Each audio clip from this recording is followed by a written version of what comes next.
The ghouls wrap up the 1970 Lemon Twist Roadrunner to reveal it to its eager owners. What if it's disappointing? Yeah.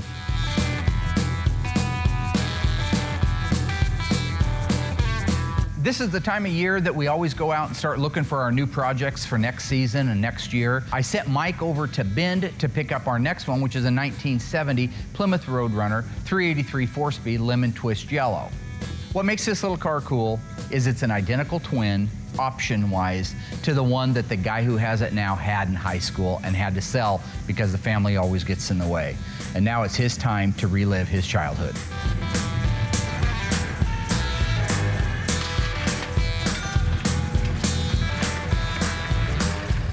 As soon as Mike gets back with the Roadrunner, I want to get Alyssa, move the car inside, and do an inventory with her. This is a great opportunity for her to learn the VIN numbers, what should match, what shouldn't match, what a good car is to start with, and what isn't a good car. So these are the things I'm doing to acclimate her with the business.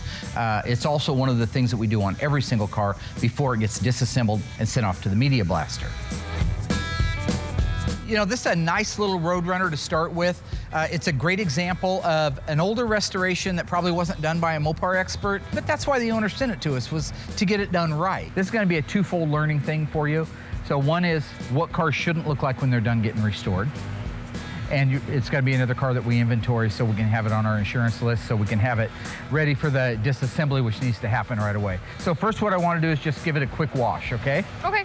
You remember how to wash a car? Yeah. Yeah. Found something you can do, okay. Not intimidated about this task. All right, let's see just how. No, don't get crazy. Let's see what you remember about washing a car. The one thing I remember is you soaking me every single time. If you ain't wet, you ain't working. Oh, my hair.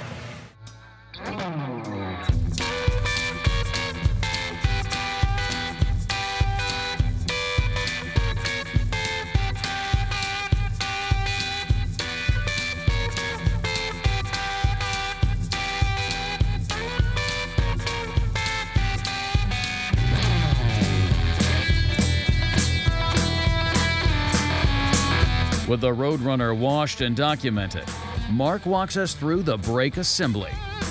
So what you see here is the original K-member that the car started life with. This is a 70 Roadrunner 383 car.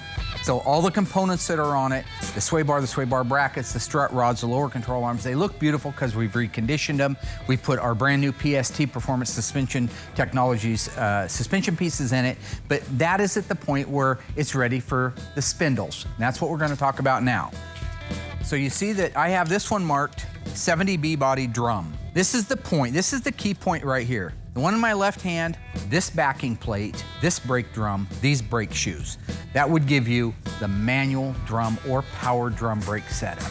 As far as that front end goes, you've got that front end if you've got manual drum brakes, or if you've got disc, you've got that whole setup. It's which one of these you put on. Well, these fasten to a ball joint. It's that simple. This ball joint goes into the lower control arm, like that. What I put on that from here is going to determine disc or drum. Here is our drum. I bolt this on right here where it goes with the two big fat bolts. I'll just give you a visual here, like that. And now I would put on my backing plate, which would go on next. After that, this great big bulky drum, then the brake shoes, and I would have a drum brake setup based on that knuckle. You would not know whether this car started life with it or without it based on just looking, because this is all Mopar components. Now we just step back, I want power disc. Let's put that spindle down, grab the Mopar factory part number. Everything that goes on this spindle is over-the-counter parts at any part store in the world. At that point, when I tighten these down, I put a cotter pin in it. After that, I would put my disc brake spindle on. Then the knuckle, or the spindle, will be attached to the lower control arm. I will grab my rotor with its bearings in it. I will put it on there like that. I'll put my spindle mount on there next, and that will complete my disc brake setup. And if you look at it when it's done, it will look factory Mopar, because it is factory Mopar.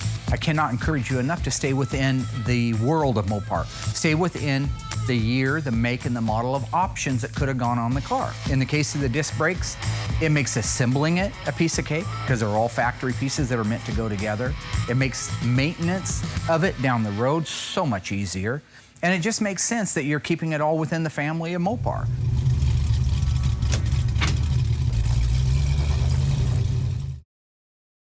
Our Plymouth Superbird tribute car is now ready with all of its basic structural metal work done to come off of the frame jig, get moved over to a rotisserie so we can do the Superbird conversion work to it as well as the mud and the finish work on it. That means we have a car ready to go onto it, our 1970 Plymouth Roadrunner. Lemon Twist Yellow, 383 4-speed. It's got the original engine, non-original transmission. Looked pretty nice at a glance, but once you start looking at it a little closer, you realize it needed the restoration. That's what we're getting ready to do. A new standard operating procedure that we're doing is before any car comes into this body shop for a body man to lay his hands on, every component he's going to need has to be accounted for. So that's what George and I are getting ready to do. We have all of our AMD sheet metal laid out. We're gonna go through, inventory it, make sure it's here, and then I can green light them to bring that car in and start working on it. We have a right-hand quarter full. Doesn't look bad, nobody's damaged it. Got a rear body cross member. You got your trunk floor extensions, you got your Dutchman panel. Nice rear body panel, look at that. I love that they punched the actual holes for the word Plymouth in there. That's really cool. You got your step wells, you got your bumper reinforcement, you got your upper deck package tray reinforcement, you got your vertical lock support for the trunk, emergency brake bracket guides. Every single part is here that I ordered, every single part I could think of that we would need. And while they're cutting the car apart, they'll be finding anything that we don't have, and I'll have everything out here in 3 to 5 days from AMD. So I think you have everything here that you should be green light go anytime you want to put that together. Okay. All right, so with all that, the body guys are green light go, pull the other Roadrunner in, and start moving to the next stage. So I've been working on the 70 Roadrunner, and I'm at a point where it's time to get Mark to sign off on some things. I'm about ready to put the trunk floor in and just check over the things that I've been doing on it. This is a car that came in fairly decent shape. It was painted, looked good at a glance, but the owner was kind of a fanatic, and it reminded him of his original car that he had, so he really wanted this one dialed into perfection. So you got your sections in. Yep. Are they the same length section on both sides? Yep. Good. And I metal finished them so you can't see where I spliced in. Yeah, don't. No, it looks very nice on the outside. No, I mean, you did good, Bye. You did good. That looks good, buddy. I like Mark to sign off on things because it's really crucial to have everything exact. And if he signs off on it, then I know I'm good to go. And there's less chance of a mistake. All right, Pockets, let's go. Pockets, that's your name. Pockets ain't my name. Pockets is your name. All right.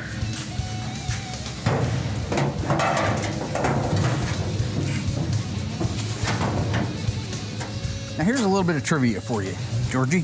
All right. Georgie boy. I know you don't know all the numbers and stuff like you should by now, but neither does Alyssa. They made a little over 20,000 two-door hardtop 383 Roadrunners in 1970. The standard transmission that came behind the 383 was a 3-speed manual transmission. Okay. Now, out of that 20,000 plus, only 584 of them actually left the assembly line with the 3-speed transmission. Meaning that when people bought the Roadrunners or when they ordered them, standard was the 3-speed manual transmission. But out of 20,000 plus, only 584 still have the 3-speed. People were optioning for the 4-speed pistol grip shifter because it was the coolest shifter on the planet, and the automatic transmission. Very few people wanted the 3-speed. This is one of the 584 3-speed cars. Wow. That's kind of one of those trick things that, well, you think in your mind, well, that's really, really rare. Well, it is rare from a production value standpoint, how many they made, but it doesn't make it any more valuable. It probably decreases the value. Most people today are just like they were in 1970. They would rather have a 383 4-speed or a 383 automatic than a 383 3-speed. This car came to the owner that we're doing it for already being converted to a 4-speed. So we sent that out to brewers, having that 4-speed rebuilt, and it's back now over with the Drivetrain, which is also, by the way, almost done. So as soon as they're done in body here, we'll reunite all that and put it in. But this car will be on the road with a 4-speed pistol grip shifter. Want a screw? No, thank you on the wanting. Just trying to appease to your bi-curious nature. The car had got packed full of a lot of plastic filler and appeared a lot better than it really was. If you look at it, by the time we're done, we're replacing almost every piece of sheet metal on the back half of the car, front rails and front inner fenders. So thank God, again, we got Auto Metal Direct to be able to pick up the phone and call and order this stuff, because if we couldn't do this, we'd be knocking a 70 Roadrunner two-door hardtop or two-door post in the head, taking it away, or a satellite, or sport satellite. We'd be taking a good, valuable, nice, potential car off the road to make this one whole again. Otherwise, that looks good, Georgie. 70 Roadrunner, 383. What transmission? 3-speed. 3-speed manual. How many did they build in the two-door hardtop? It came optional, what was it? I want to say 2,000 something, only 20,000 something. 70 Roadrunner, only 383s. 500 and some rolled off the assembly line with a 3-speed in it. So you listened to a little of it. Yeah. Over 20,000 cars were built, 383 two-door hardtops. Out of that over 20,000, only 584 had a 3-speed manual transmission. 584. 584. All right. Try it. Huh? Oh, I thought you Oh, no. said something.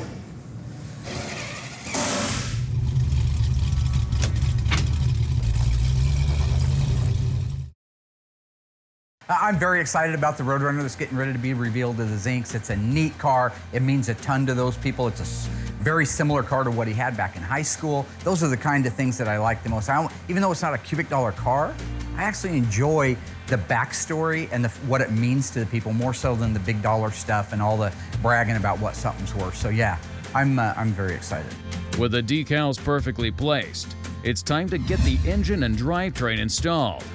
But before they can do that, the team needs to connect all of the necessary accessories in the engine well and on the firewall.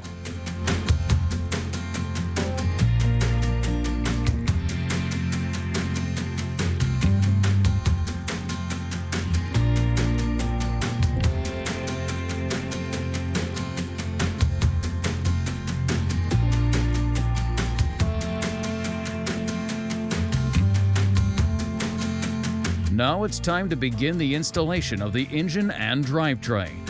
They begin with the rear end in order to counterbalance the car when it's time to install the engine.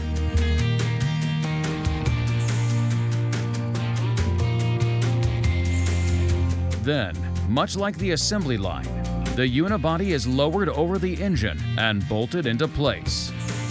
Tires and wheels are assembled and bolted down. The accurate exhaust system is installed. The beautiful Instrument Specialties dash is rested into place. Followed by the installation of the signature pistol grip shifter and interior.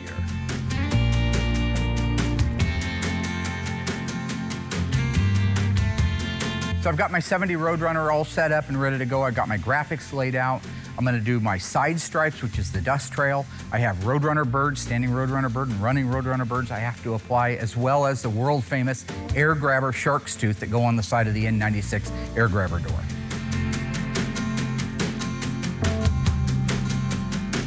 When the temperature as it gets hotter and you're trying to do graphics, you've got to be able to compensate for that. All right, you got to know your limitations. Clint Eastwood, Heartbreak Ridge. And you got to know when to hold them and when to fold them. If it gets too hot, you just can't put them on because you're going to absolutely waste the decal.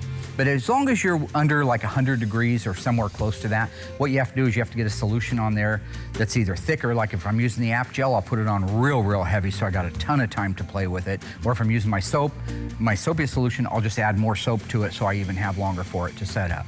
Because as you take away from those two elements, it dries faster. It dries too fast and you can't get it back up, you're calling Phoenix and ordering another set of graphics. I love painting cars. I've done it forever. I don't do it as much. Will's a good painter. He's taken over. I've taught him how to paint really well. Graphics are great because you're an instant hero. You lay that stripe out on a billboard car, you lay out a big, beautiful black billboard against a silver gunmetal gray car, you're a winner. Lay out a black one against an orange, a winner. Absolutely one of the most gorgeous and quickest transformations of a car are the decals and the stripes. So I'd probably have to say my funnest part is probably doing decals.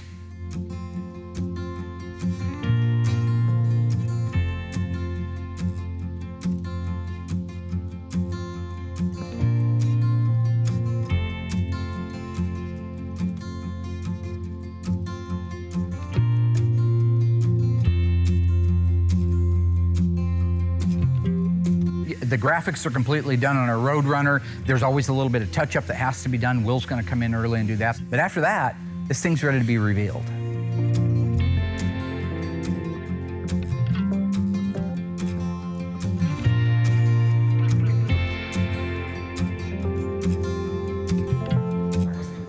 And there's the Zincs right there.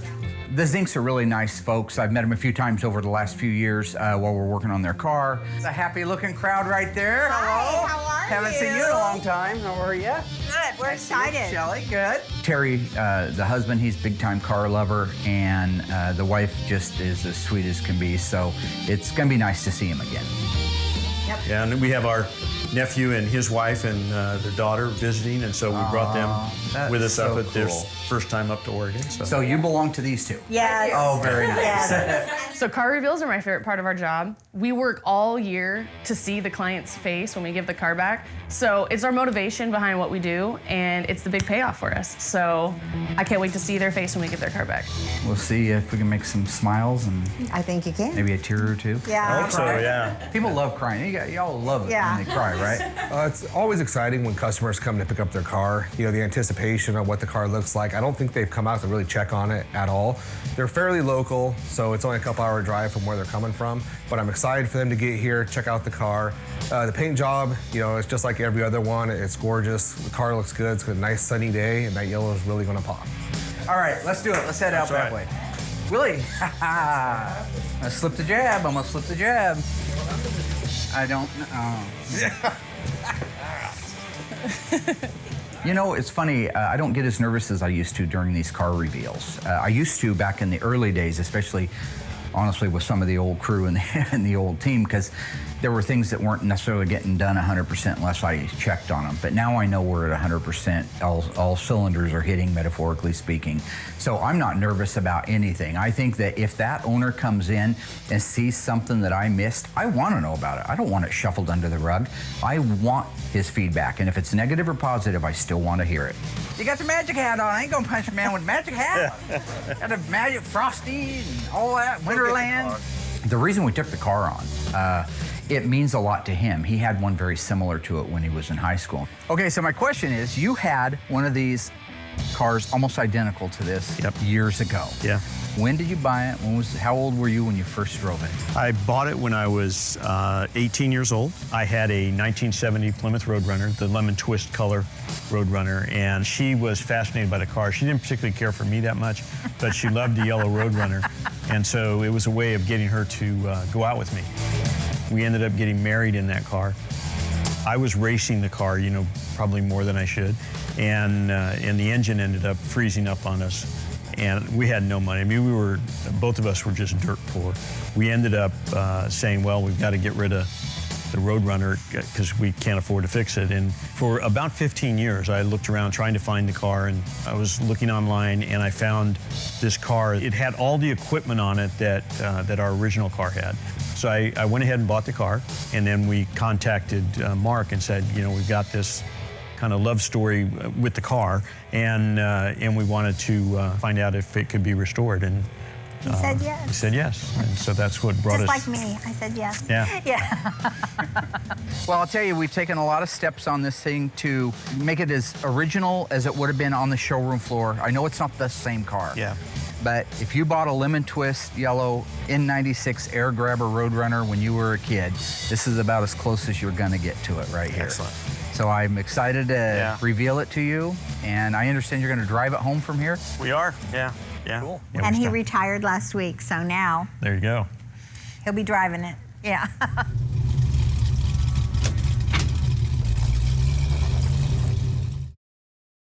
I don't know whether we're excited or nervous, you know, Yeah. because What if it's disappointing? yeah. I'm confident that it won't be, but you know, it's been so long, and we've been looking forward to this. You get that anxious feeling about how's everything going to be and what's it going to be like. Yeah. So I know both of us are really excited to see it And drive it. and drive it. Yeah. It's just amazing color.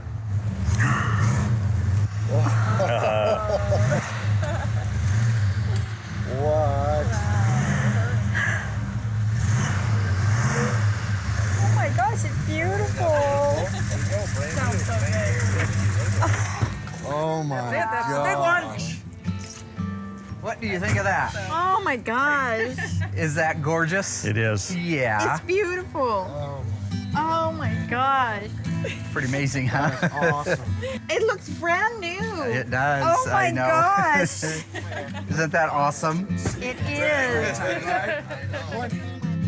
Isn't that just Oh, it's too cool? Thank you so much. I think it's just It's beautiful. gorgeous. It's a culmination of so many things to do this, and the right team, Dave and Will and Yeah. Alyssa and Royal when he's here. Paint is so beautiful. Oh, look. Yeah, I know. Yeah. that's correct Oh my for the gosh. 70s. Supposed to have a little birdie. And then the dust That's trail right, yeah. ends into here like that. The thing that was most important to me in working with Mark was to be able to express to him the importance of this car to us and the fact that we really were putting it in his hands. And I wanted to make sure that the car was done, it was done right. It's been great working with him. Mark was telling us all the details and showing us all the markings that he made sure were there, and it's like a brand new car. It's like we're back in It 1970. is. Isn't that so fun? That's what I just love. I think it's such a neat thing that this is all fully functional air grabber stuff. The car was an air grabber car, so we put it all back on. It's got all your date-coded, correct original Gates hoses and replica upper and lower and heater hose. Your date-coded third quarter of '69 spark plug wires. This is just so awesome. This is just so awesome. Take it out for a drive? Take it out for a drive. I love it. All You right. guys ready to go? We're ready to go, Rock Mark. on. All right. Making dreams come true. Bye, guys. It's like our honeymoon. The sound. I tell you, it brings back a lot of memories. Drive like you mean it.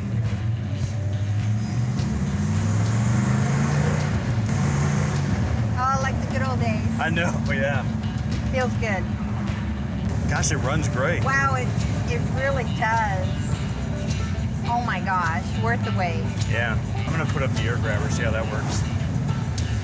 There it is. goes. I want to see flames.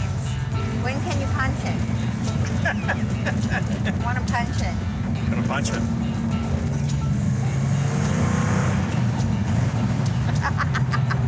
The car is so awesome. It's better than what we thought we were Yes. gonna. It feels tight, the suspension's great. I gotta drive it. She got to drive it, yeah. Oh my gosh. Oh my gosh. I don't know if I can do this. Now she's decided maybe we should renew our vows and just do it all. It was so much fun. Oh my gosh, I got it down. It's like riding a bike. I know. Well, you know, it's really easy to shift with this pistol. I know. Okay, now. Well, you always liked that in the other one. Yeah, I did. Well, there's no place to turn around. Too bad. We'll just have to keep going. Just have to keep going. The car looks great, drives great. We look great in the car. Yeah. I mean, look at this. Look at this. What a cute couple. You know, if there's any coyotes on the way back to Bend, Yep, watch out. we're going to be able to outrun them.